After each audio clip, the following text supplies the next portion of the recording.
Hi guys, Jordan from BNP Campers. I'm just going to be doing a handover video on this new Venture Rio Micro. It's based on the Peugeot Expert chassis, and it's the smallest version of the Rio that they make, hence the name Micro. And so I'll based on the 65 plate 2015 Peugeot, and I'll start here under the bonnet and then I'll work my way around. Over on the left hand side we've got the washer fluid, engine coolant, engine oil. Engine oil dipstick is this one just here at the top of the engine. Air filter sits inside this box just here. Then got your brake fluid in this reservoir over towards the back, and your power steering fluid over here on the very right hand side. That's your ABS pump just there, nice and easy to get to. The engine's ECU. Your towing eye is nicely just set up just here, so if you need to use that you can do. There should be a point on the front of the van that you can screw that into. That'll be just here inside this little flap. But yeah, other than that, that's about it I think for under the bonnet. So onto the near side of the van. I open up the passenger door. The only thing I need to show you on this side really is the fact that the bonnet release handle is here inside the passenger door. So you've got the red flap there underneath this little cover, and that'll release the bonnet. Not a huge amount to show on this side apart from these couple of bits here towards the back, but we'll go through that. Up top, nothing to show you. Windows really good condition. There's no cracks or splits in the windows at all. Okay, so we've got the diesel filling point over here on this near side. You will need your ignition key to get that to open up, but that is where you fill up your diesel. We've then got this, which is your gas locker. So the gas locker itself is quite deep in size. Some of these come in like a half size, so you can only fit one bottle in. But this one comes in this sort of double depth size. So at the moment, the pigtail hose, which is this just here, the hose that actually feeds the vehicle with the gas, is coming from the bottle at the back. So to turn the bottle on, we go anti-clockwise around to the left. That turns it on. And if you want to turn it off, we go clockwise all the way down to the right. Pigtail hose itself, you haven't got to do anything with apart from swap it over to the new bottle when that one runs out. Up here on the regulator, this is just our testing point, so you haven't got to do anything with that at all. And just make sure that you turn your gas off before you start driving. That's about it really. Underneath the gas locker, down the bottom, we've got your freshwater drain off point. It does say there. So if you want to drain out the fresh tank, you literally just undo that little valve there on the end, and it'll drain out all the fresh water onto the floor.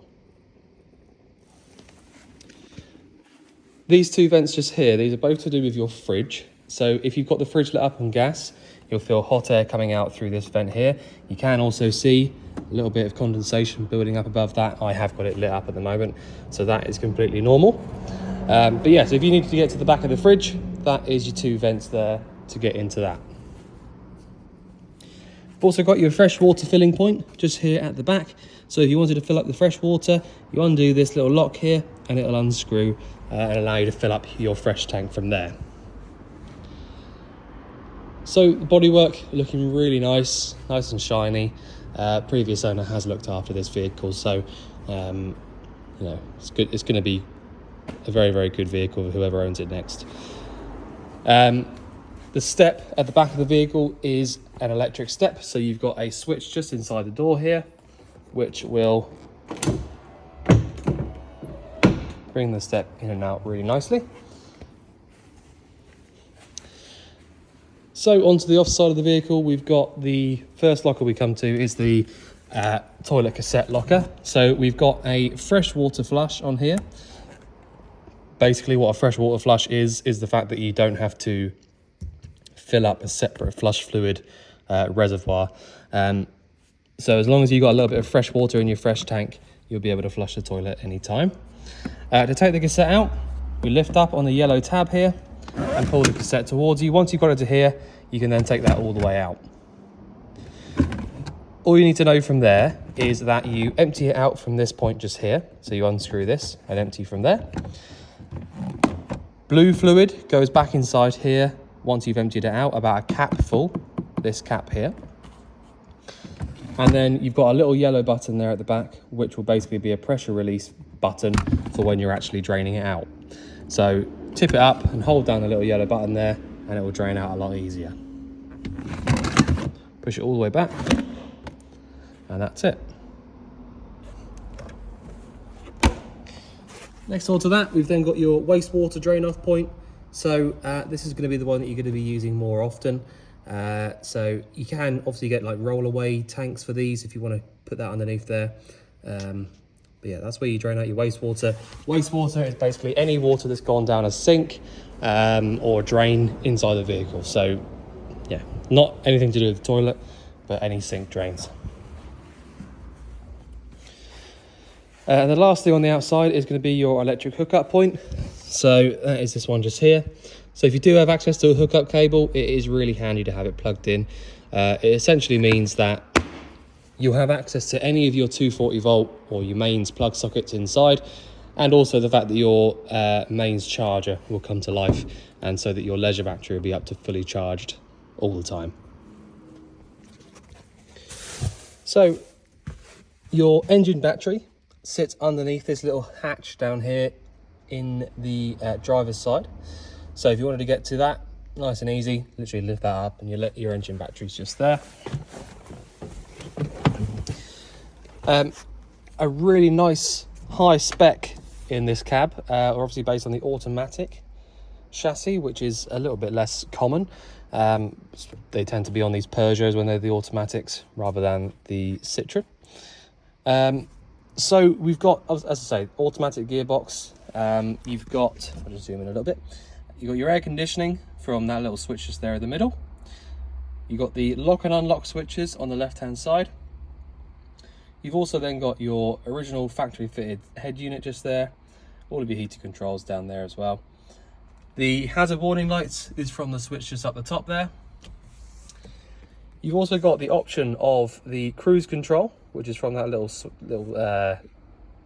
thing just here. So you can set and adjust your speeds nice and quickly from there. You've got your lights on and off switches just here.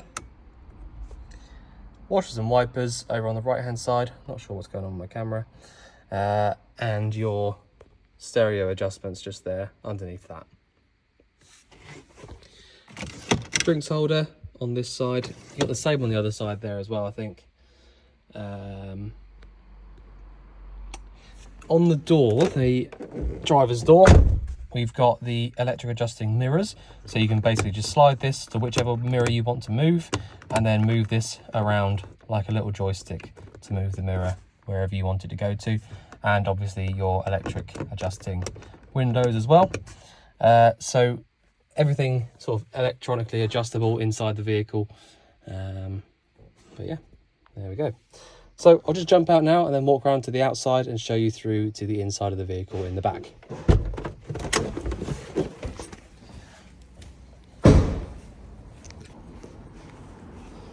So it's going to be a fairly short video because it's, there's not lots and lots and lots to run through inside the vehicle. It is the micro version of the model, so it is smaller and so a bit of a quicker video, but we'll get through it. So the control panel up here on your left hand side, as soon as you walk into the habitation door, it's a PC200 control panel, and it's super simple to use. All you need to do, is turn on your main power switch up here on the top right hand side, and that'll then give you power going to various places. So you'll have 12 volts at your 12 volt sockets, just a couple of things like that. Once you've done that, if you want to turn your lights on, you will have to press this little button just here. So if I turn that one off, see the lights coming on and off like so. So yeah, this is your main light switch just here. So once I've turned that one on, I can then go around and use these little touchscreen lights have the option of blue or completely, sort of like brilliant white. You've got various lights, one little LED strip underneath this row of cupboards. Probably the same on the other side as well, I would have thought. We go here. There you go. There's a light just here above the sink as well. All nice and LEDs, nice and bright, don't use up much power, which is ideal for motorhomes. Inside the bathroom, you have also got one up here. So nice modern lighting. As I say, the LEDs just use up so much less power. But there you go. So this particular vehicle hasn't got an awning light, I don't think. No. So this little button up here is useless, basically. Water pump. Once you turn your water pump switch on, you will then be able to draw any water that you've got in your tank through to the taps. Now, because this hasn't got a shower, it is a cold water only vehicle. All right, so the taps are a little bit misleading because they've got hot and cold on them, but it is just a cold feed, just so you know. So the other parts of the control panel are even more simple. We've got all of your level indicators here on the left hand side. So if I want to check the freshwater level, I'll press the button here at the bottom just the once, and it will show us there we've got 24% in the fresh tank. The next one up, the middle button, is your leisure battery voltage, is the first one that comes up, 12.3. Press it again, and we've got the vehicle battery voltage there as well. So you can keep on top of all of your battery voltages from pressing the middle button just there. The top button is your internal temperature and external temperature. So again, this is reading correctly at the moment because it is pretty hot today. That is about right. So internal and external temperatures just there. You can also go through there and set your clock by pressing and holding on that button and getting through to that. But yeah, that's about it really. So as I said, you need to have your water pump switch turned on in order to draw the water through to the taps. You will, I think, also need your water pump switch turned on to flush the toilet, but we'll get to that in a minute. So you've got the 2 burner hob up here. You've got a piezo ignition for those. Piezos are a little bit noisy, but it's just the way they are. So if you want to light any of these up, turn the valve round and push it down whilst pressing on your piezo. Make sure the gas is coming through properly first. There you go. It's easier with 2 hands really to get the other one lit up, but there you go. All right, so that's how you light up the 2 burner hob. As I say, the piezo ignition is a little bit noisy, but they're all the same. If you go to a campsite, you'll hear that a lot. Down underneath here, we've got this, which is your fridge. So this is a 3-way Dometic fridge. So you've got 3 options. So you've got gas, which is where I'm pointing to at the moment. And we know that it's lit up on gas because the little orange bar is up there in the green.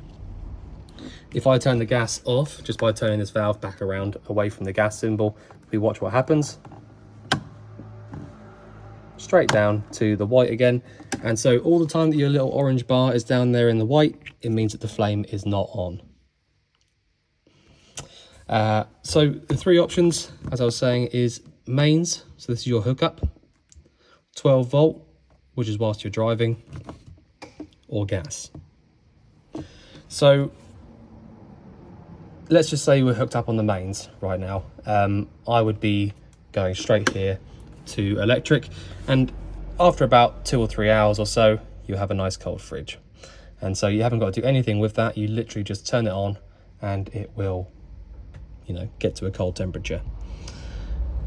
Next one down, as I said, that's your 12 volt, and that is for when your engine's running. So that will not work unless you're actually driving the vehicle.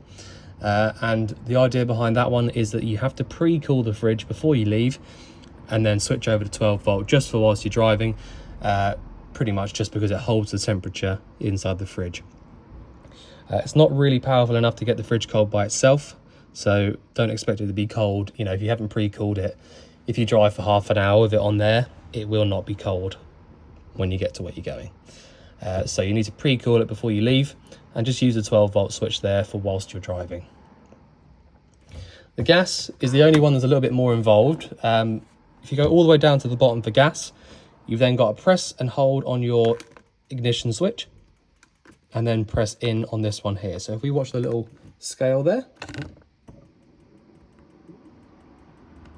you can see the little orange bar now going up into the green again.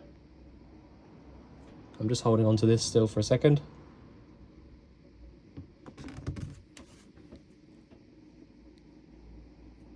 And there you go. So as long as that little bar there goes up into the green and it stays there when you let go of this, you're good to go.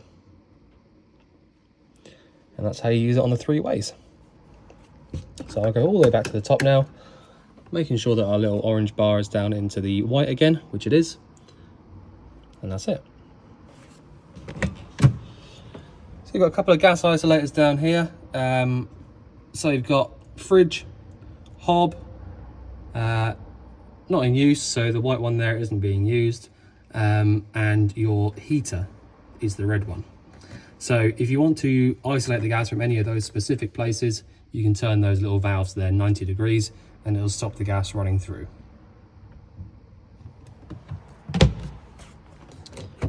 Cutlery drawer up here.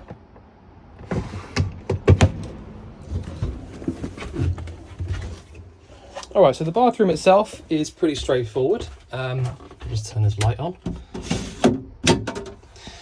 So you've got the sink just here. Now you will notice that if I draw the water through here, you might be thinking, well, there's no drain. That's because the drain itself is down these holes at the back. So you need to lift this up slowly, pour it out down the middle there, and it will drain out through the bottom. So that's how you use these sinks. The toilet itself, nice and straightforward. As I said, you will have to have your water pump switch turned on and some water in the tank in order to use the flush. If I press the blue button just here, see the flush fluid pumps around into the actual toilet itself. And then all you need to do is push this little handle here to the right. That then drains it out into the cassette, and then pull it back. And that is how you use the flush and empty it into the cassette. Easy as that. So you have got this door here, which sort of slides across like so, and that sort of cancels out. You know, you can't see through this side, can't see through the front. There you go. So down here underneath this seat, I've lifted this up so that we can see a few things. So as per the agreement, we've got the solar panel there. Well, the solar panel's on the roof, but this is the controller for it. This is a duo controller. So essentially what that means is that the solar panel is charging the engine and leisure batteries. So all the time that you're outside and you've got sunshine on the roof, the engine and leisure batteries should be getting a charge going to them and just sort of keeping them topped up. So that is where the controller for the solar panel is. Over on the right hand side, we've got these 3 boxes. So we've got the one on the left hand side, the grey one, which is your 240 volt mains charger. So if you were hooked up on the mains, that little charger there would spring to life and pretty much straight away will start charging your leisure battery. Next door to that, we've got the trip switches. This is mains. So if you have the mains cable plugged in and something isn't working, you can have a little look in there and just make sure that they're all in the upright position. And the one on the right hand side here is your 12 volt fuses. So if you wanted to, you know, let's just say we turned all the control panel on, we turned all the correct switches on, but we couldn't get any lights to work. Let's just say lights. You can have a little look in here at these fuses, and next to each fuse is a little symbol. And so basically you can pretty quickly work out which one is for the lights or the pump or whatever, and just check that. You know, if you're away on a holiday, you don't want to have to come back to us for little things like that. You know, you can do for anything at all, but if you're away, you don't want to ruin your holiday by you know, having to come back to us. So it's always handy to have a little box of fuses on hand. Lots of customers will have those in their, you know, glove box or whatever. And if you can just you know, go in there and just change the fuse whilst you're away, it will save you a lot of trouble. But yeah, that's the idea behind them having a little symbol next to each one, so that you can pretty quickly work out what does what. Under this little white lid here is your leisure battery. So if you wanted to get to that for any reason, you can get to it just there, nice and straightforward. There's not really any reason that you would need to get to that, to be honest, but that's where it is. Your jack is just down there, so your like sort of winder jack for the vehicle itself is just in this cupboard here as well. Right, so I'll just pop this down now. And the last thing that I need to show you is the space heater and how to use it. So, sorry, I'm just trying to get myself in a position that I can show you it. So the actual heater itself is gas or electric. You can use it on either way. So if I press and hold on this little left-hand button here with the little gas flame, it will come on and it will start working on gas.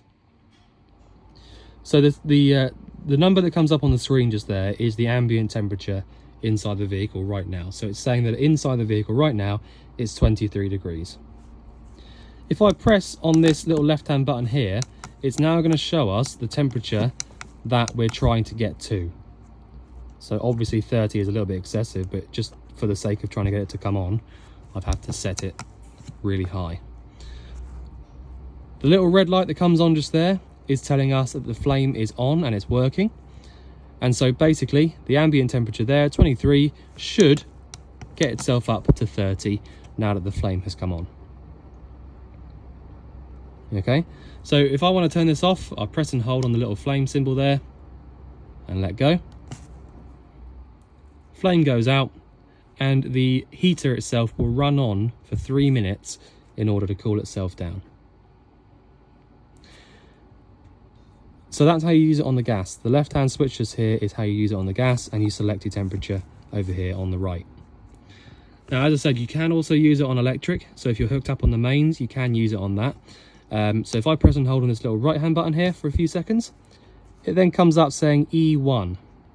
Okay, now it still comes up with our ambient temperature, 23, and we can still adjust the temperature that we want to aim for in the same way.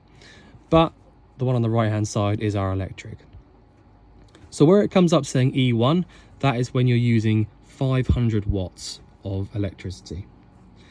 If you want to change it over to 1,000 or 2,000 watts, you need to do what I've just done there, turn it off, and then press and hold on this button until it starts flicking through the different options. So E1, E2, E3 are your 3 different electricity options. So if you want to leave it on E3, that'll now be trying to draw 2,000 watts. Obviously with it, there's no hookup plugged in at the moment, so it won't work. But that is how you use that. If you get a fault code coming up, it'll start flashing up there. You have got a little pinhole just here, which is where your sort of reset is. But yeah, that's how you use your heater. Only other thing is that you need to try and make sure that you don't cover.